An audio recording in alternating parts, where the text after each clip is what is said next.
Hey, alamalama kiria sho yatanya. Thank you, thank you, thank you, Great Spirit. And all of our spirit team who are with us. Good morning, good evening. It's Sarina Michaels here from the Cosmic Drumbeat and the Inlaket community, coming to you with a little insight. Today we're going to talk about ego and heart.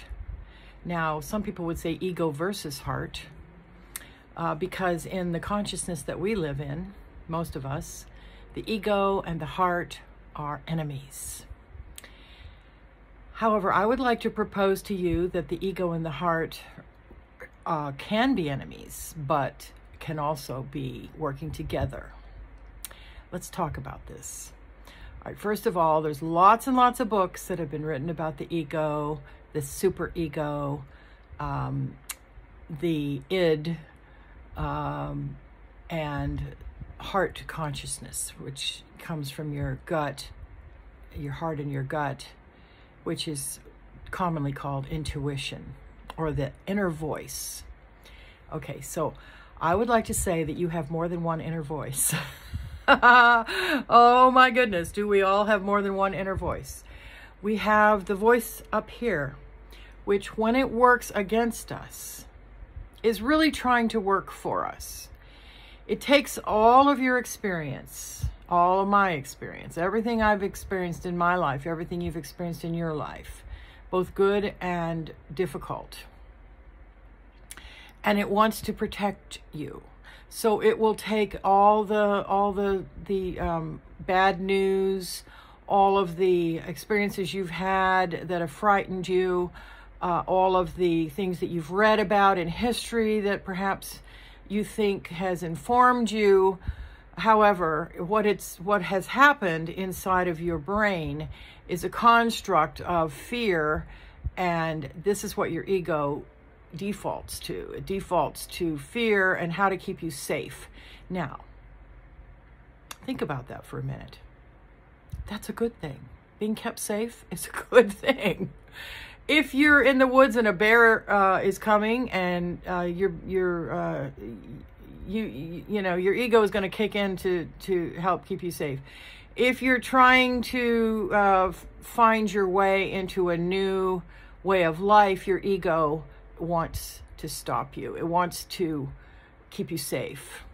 So you have to discern from here what is really happening. Is your ego helping you, or is your ego interrupting what is right for you? So this is what I want to say. Your ego very often will work to scare you, frighten you, stop you from change, from doing things that are different or challenging. But at other times, your ego will warn you and keep you safe. So how in the world do you know the difference? Because your ego, being your conscious mind, as well as your subconscious mind, will, be very powerful, a very powerful voice. And so how do you know when to overcome that? Okay. Have to listen to your heart or your gut, however you want to describe intuition. Different cultures describe intuition differently. It's coming from the heart or the gut. Either way, intuition is that voice, not the first voice you hear. When you get quiet, the first voice you hear will be probably your ego, which is very loud and insistent, and is often rooted in fear. So one of the things you need to look for when you're hearing voice, when you're looking for guidance, inner guidance, is whether or not there is fear in the guidance. Once you can get past that and really center, like one of my friends talked one time about how you slide. It's like a child getting on a slide. You get up here in your ego and you slide down into your heart, listening to your inner voice. Your inner voice, your intuition will give you guidance in a way that will never come from your ego. And the only way that you can get familiar with it is to practice listening. And, this is a big and, doing some of the things that you're feeling led to do in spite of the ego telling you, don't do it. That's a bad idea. Something bad is going to happen to you if you do that. So you can evaluate with your brain, with your ego, guidance that you might receive from your inner, from your heart, from your gut, your intuition. You can evaluate it. And you can do all the logical reasoning that we do with our ego, with our brain. But at the end of the day, you have to decide to overcome any fear that might be stopping you from doing something you're seriously called or drawn to do. Now, I'll give you an example, and this is going to sound wacko, but, this is just my life. Quite a few years ago, I started having dreams of the redwoods. Those are giant trees on the west coast of the United States. They're very ancient. Some of them live 2,000 and 3,000 years, and they're quite large.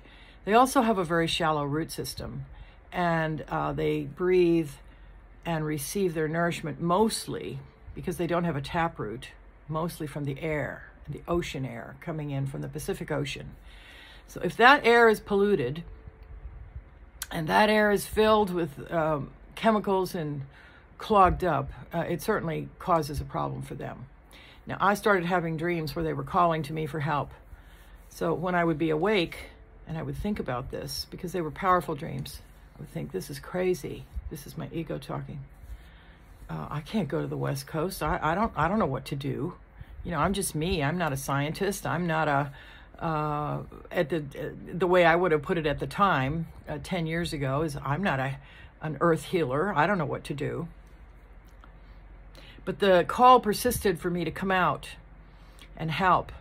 This involved, in my thinking, moving to the West Coast, because I did not see myself as being able to afford traveling back and forth. It was, plane tickets and expensive, right?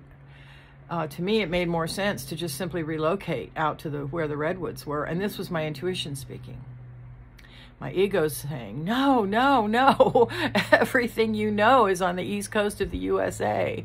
You don't know anything about the West Coast. You don't know the culture. You don't know the people. You only have a little bit of family out there and way down in the South. The redwoods are in the north of California and up into Oregon. What are you doing? What are you doing? This was the fear of the unknown, the fear of change, the fear of failure.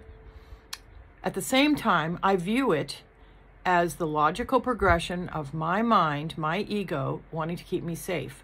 So therefore, I used the fear to think through what I needed to do in order to keep myself safe, how I needed to plan, how I needed to work things out so that I would be safe. But it didn't stop me from going. At the end of the day, the call, the draw, I call it the draw, was so powerful. My intuition was speaking to me so loudly. Go, do it. You can do it. We'll show you what to do. These were my inner voices from my spirit team, as well as my own intuition. So I did, and I had a marvelous 2 years going from grove to grove to grove in the redwoods, and being shown how to sing light language incantations into the redwood roots, into their tree, into the groves themselves, breathing life and health into the redwoods. And this was something I would have never done if I had listened to my ego. But at the same time, when I went, my ego had helped me to prepare for what I would face. And I was able to then choose to overcome fear and to make plans that would enable me to do what I was being drawn to do. So this is what I mean when I talk about the ego and the intuition working together as partners. You mustn't let the fear of change and failure and whatever rings your bell. You mustn't let that kind of fear stop you from doing what I call from answering the deep call or the deep draw of your intuition. And believe me, it doesn't have to be so big. It can be a simple thing. It can be like, suppose suppose that you have some fear of driving on a superhighway, but you're being drawn to go, 20 or 30 miles away or 50, 100 miles away to visit someone or to see something or to be present at an event. Like, for instance, there might be a meditation retreat, but you're afraid to drive on the highway to get there. These are just examples that are popping into my mind right now. So your ego will try to tell you don't do it. Your intuition will tell you, yes, you can, and we want you to do it. And then you can use your mind to make plans on how to do it. Maybe you'll take back roads, which are slower and less frightening. Maybe you will have arranged for someone to drive with you or drive you. Maybe you will overcome the fear of the highway because it's more important to you to show yourself that you can do it and go to wherever you're being drawn to go to. So this is how the ego and the spirit of your heart work together. Your intuition is something that you develop by your intent. It's there for everyone. You're born with it. You grow up with it. It's always there. But as we experience life, our ego becomes more and more powerful and can become like a bully. So you have to face down the bully, learn what you can from it, but go forward with what you're drawn to do with your intuition. Now, your intuition is will come from a place within you that you need to practice listening to. And I highly recommend using a journal because our minds are so cluttered up by the world that we live in that very often after we hear from our heart or our gut, we completely forget we heard it. Sometimes we have to hear it over and over and over in dreams, in meditation, in quiet time, in my case, in shamanic journey. However it is that you hear from your intuition, you have to practice hearing it, chewing on it, listening to it, meditating about it, and then acting on it. So keeping a journal of what you receive is a good idea, and then flipping back through it once a week just to see what you've received in recent weeks begins to put into your consciousness what your intuition is actually really saying to you. So that would be a little tip that I give you about listening to your intuition. All right, so that's it. I think that's enough. It's a little bit of a ramble, but I do enjoy doing these stream of consciousness teachings, and I hope this has helped you a little bit regarding the ego and the heart. Namaste.